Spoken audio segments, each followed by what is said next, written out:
नमस्कार दोस्तों, स्वागत है आपका हमारे चैनल अमेजिंग एजुकेशन न्यूज में।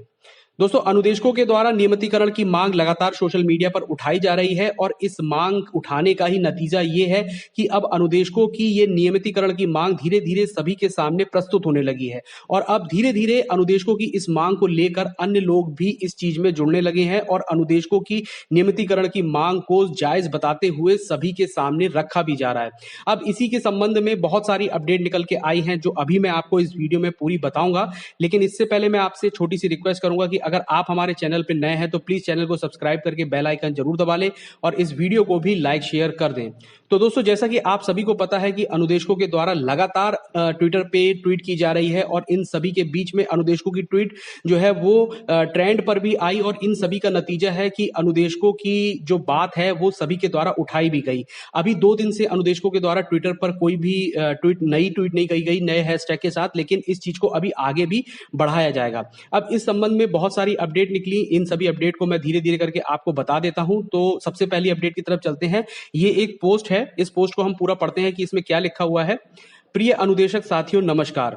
आशा करता हूं कि आप सभी ठीक होंगे। पिछले 2 दिन से संगठन अनुदेशकों को अपने पद पर ही नियमितीकरण हेतु आगामी विधानसभा चुनाव 2022 में सपा व कांग्रेस के घोषणा पत्र में सम्मिलित कराने हेतु प्रयास किया है, जिसके क्रम में कांग्रेस के वरिष्ठ नेता, पूर्व राज्यसभा संसद सदस्य व कांग्रेस कमेटी की कार्यकारिणी सदस्य श्री PL पुनिया जी से व समाजवादी पार्टी छात्र सभा के प्रदेश अध्यक्ष श्री दिग्विजय सिंह देव से मुलाकात कर अनुदेशक नियमितीकरण की मांग को पार्टी के घोषणा पत्र में सम्मिलित कराने हेतु प्रयास किए गए। इसी क्रम में इस माह के अंत तक समाजवादी पार्टी के राष्ट्रीय अध्यक्ष, पूर्व मुख्यमंत्री श्री अखिलेश यादव जी से मुलाकात होने का क्रम बन रहा है। उपरोक्त मुलाकात में मेरे साथ प्रदेश के उपाध्यक्ष राजेश शुक्ला जी, जिलाध्यक्ष बहराइच अखिलेश यादव जी और निम्न लोग जो हैं वो शामिल रहेंगे। और ये पोस्ट जो है वो राकेश पटेल जी की द्वारा की गई है, जो प्रदेश अध्यक्ष पूर्व माध्यमिक अनुदेशक कल्याण समिति के हैं। तो इनके द्वारा ये बात कही गई है कि जितने भी अन्य पार्टियां हैं उनके जो घोषणा पत्र होंगे इलेक्शन से पहले, उसमें अनुदेशकों के नियमितीकरण की मांग उसमें सम्मिलित कराई जाएगी, ताकि आगे जाकर जो भी जना आता है उसमें अनुदेशकों की ये जो मांग है उसको हर कंडीशन पे पूरा कराया जा सके और अनुदेशकों का जो भविष्य है वो सुरक्षित कराया जा सके। अब इसी के संबंध में एक और अपडेट जो थी वो भी मैं आपको बता देता हूं। देखिए, इसमें अलग अलग अपडेट हैं। सबसे पहले परियोजना अपडेट मैं आपको बताता हूं, जो स्थानांतरण से संबंधित है। संगठन के प्रयास से स्थानांतरण की प्रक्रिया पुनः समस्त जनपदों के लिए आदेश जून के अंतिम सप्ताह या जुलाई में आप सबके बीच आ जाएगा। जुलाई में स्थानांतरण की प्रक्रिया को पूरा करा लिया जाएगा, इसका प्रयास है। इस बार जनपद स्तर से स्थानांतरण में हो रहे विलंब व अन्य समस्याओं को देखते हुए स्थानांतरण निदेशालय स्तर से ऑनलाइन आवेदन प्रक्रिया के अंतर्गत किया जाएगा। इस प्रक्रिया जो है वो छात्र संख्या 100 की मानक को पूरा करने वाले नवीन विद्यालयों को भी सम्मिलित कराने का प्रयास संगठन द्वारा किया जा गया है। अब देखिए, यहाँ पे अगली अपडेट जो है वो पैब मानदेय अपडेट से है। पैब की बैठक जो है उत्तर प्रदेश राज्य के लिए 17 जून को निर्धारित है। संगठन के प्रयास से इस बार पैब में प्रस्ताव बढ़ाकर ले जाया जा रहा है। इस बार ईश्वर की कृपा रही तो जुलाई से वर्तमान में मिल रहे मानदेय से बेहतर रहेगा। आप सब ईश्वर से प्रार्थना करें कि इस बार बैठक में ईश्वर की नजर हम सब पर बनी रहे। तो देखिए, पैब मानदेय के संबंध में अलग अलग तरीके की बातें हो रही थी। कहीं जगह पर यह भी कहा गया कि अनुदेशकों का मानदेय पैब में केवल 10,000 रुपए भेजा गया है और इसी के संबंध में ही आदेश निकलेगा। तो देखिए, इस संबंध में जो भी अपडेट निकलेगी वो 17 जून के बाद ही निकलेगी कि किस तरीके का मानदेय अनुदेशकों के संबंध में भेजा गया है और उसके बाद ही अलग तरीके से प्रयास किए जाएंगे। अगर मानदेय कम रहता है तो जो हमारी नियमितीकरण की मांग है वो तो लगातार ही बनी रहेगी, क्योंकि उसी के द्वारा अनुदेशकों की सभी समस्याओं का अंत हो सकता है और अनुदेशकों का भविष्य भी सुरक्षित हो सकता है। अब मैं आपको अगली जो अपडेट है वो बताता हूं, वो नवीनीकरण के संबंध में है। नवीनीकरण हेतु बहुत सारे जनपद से मार्गदर्शन मांगा गया था, जिस पर निर्देशालय द्वारा आदेश पूर्व में जारी हो चुका है।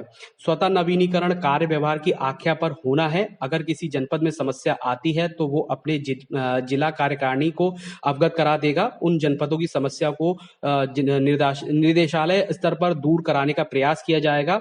इससे संबंधित अधिकारियों से मुलाकात में मेरे साथ जिलाध्यक्ष बहराइच अखिलेश यादव, जिला उपाध्यक्ष बहराइच प्रमोद जी रहे। ठीक है, तो ये पूरी जो 3 अपडेट मैंने आपको बताई, एक नवीनीकरण से संबंधित थी, एक पैब मानदेय अपडेट से संबंधित थी और तीसरी जो है वो ट्रांसफर से संबंधित थी। तो ये तीनों अपडेट हो गई। इसके साथ हमारे पास जो है एक आम अनुदेशकों के द्वारा करी जाने वाली कुछ पोस्ट भी हैं, वो भी मैं आपको पढ़ के बता देता हूं। अब देखिए, ये जो है साथियों, शिक्षा सत्र 2021-22 की पैब मीटिंग 17 जून 2021 को दिल्ली में प्रस्तावित है। इसलिए आम अनुदेशक अपने जनपदों में सांसद, विधायक व अन्य जनप्रतिनिधि के माध्यम से मुख्यमंत्री जी को पत्र भिजवाएं और प्रतिदिन ट्विटर व फेसबुक पर मुख्यमंत्री, बेसिक शिक्षा मंत्री, महानिदेशक, डायरेक्टर बेसिक को टैग करके ट्वीट कर नियमित करने का प्रस्ताव केंद्र को राज्य निषादगंज लखनऊ से भेजने वाले के लिए प्रयास करें। इस दिशा में हमारा संगठन भी जल्द लखनऊ पहुंचकर प्रयास करेगा। आगामी विधानसभा चुनाव को देखते हुए इस समय सरकार दबाव में है, इसलिए हम आप मिलकर इस स्तर से जितना भी संभव हो शिष्ट भाषा में अपनी बात पहुंचाने का काम करें। जितना संघर्ष बड़ा होगा, भविष्य उतना ही स्वर्णिम होगा। जय शिक्षक, जय अनुदेशक। तो ये बात बिल्कुल सही है कि एक अच्छी भाषा का प्रयोग करते हुए आप जितने ज्यादा लोगों तक अपनी बात को पहुंचा सकते हैं, उतनी ज्यादा अच्छा रहेगा अनुदेशकों के लिए कि अनुदेशकों के संबंध में अच्छे आदेश आ सके।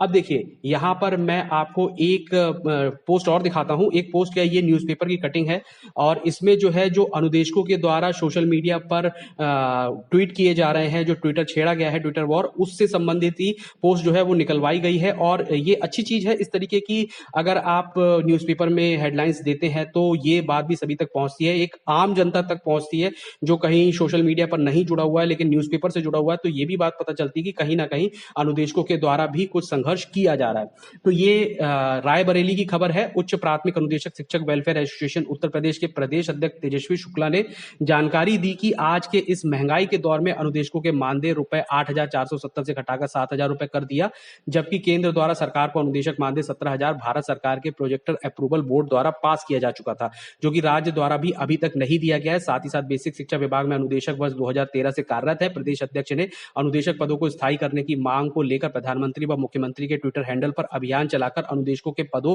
पर स्थायी करते हुए उन्हें प्रशिक्षित वेतनमान देने की मांग लेकर ट्विटर पर यह अभियान छेड़ा गया है। यह ट्विटर अभियान आगामी 6 माह तक लगातार चलता रहेगा। जब तक अनुदेशकों को उनकी मांग पर सरकार विचार नहीं करती है, तब तक यह ट्विटर पर जारी रहेगा। तो ये पूरी पोस्ट जो है वो निकलवाई गई थी अनुदेशक शिक्षक वेलफेयर एसोसिएशन के द्वारा।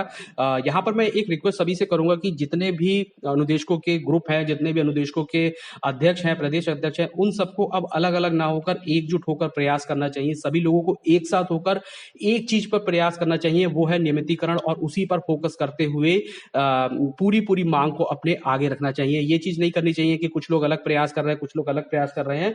सभी को, चाहे वो कोई भी हो, हर जने को एकजुट होकर, एक साथ होकर पूरी तरीके से अपनी बात को रखना चाहिए, जिससे अनुदेशकों की बात में और ज्यादा दम आ सके और वो जल्द से जल्द इस बात को पूरा भी करा सके। और अब इस संबंध में और भी जो अपडेट निकलती है रिसेंट, अब जो हैशटैग आएगा उस पर अनुदेशकों के द्वारा लगातार फिर से ट्वीट करी जाएगी। जो भी अपडेट निकल के आती है वो लगातार मैं अपने चैनल पर आपको दिखाता रहूंगा, इसलिए आप चैनल को सब्सक्राइब करके बेल आइकन जरूर दबा लें और इस वीडियो को भी लाइक शेयर कर दें।